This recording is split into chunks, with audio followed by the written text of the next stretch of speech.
Imagine working at the Social Security Administration, trusted with people's most private information, and using that trust to steal millions.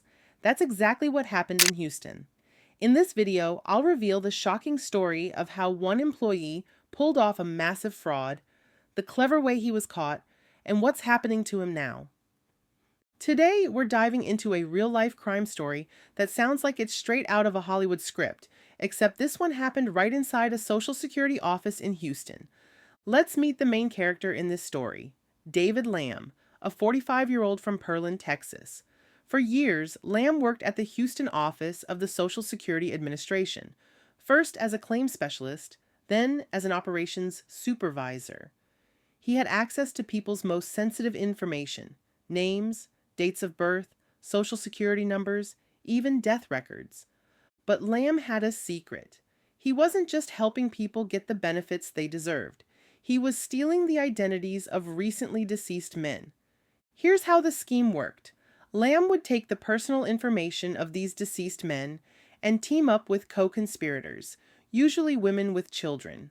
Together, they'd file fraudulent survivor benefits applications, claiming the deceased men were the fathers or stepfathers of the children.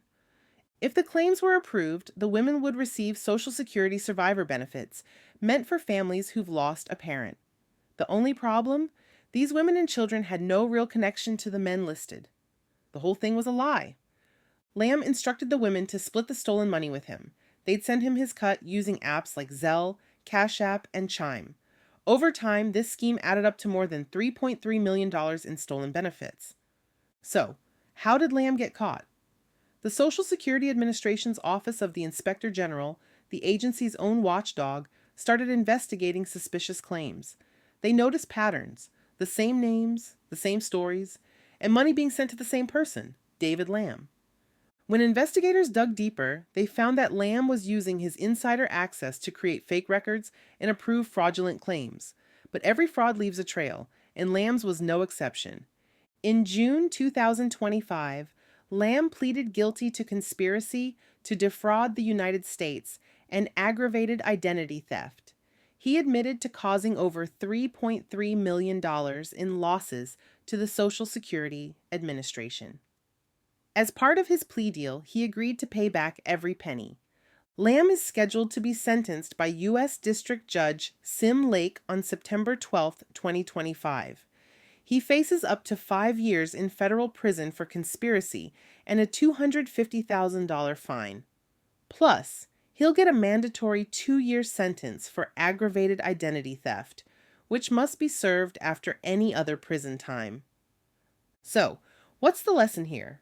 Even trusted insiders can abuse their power, but they can't hide forever.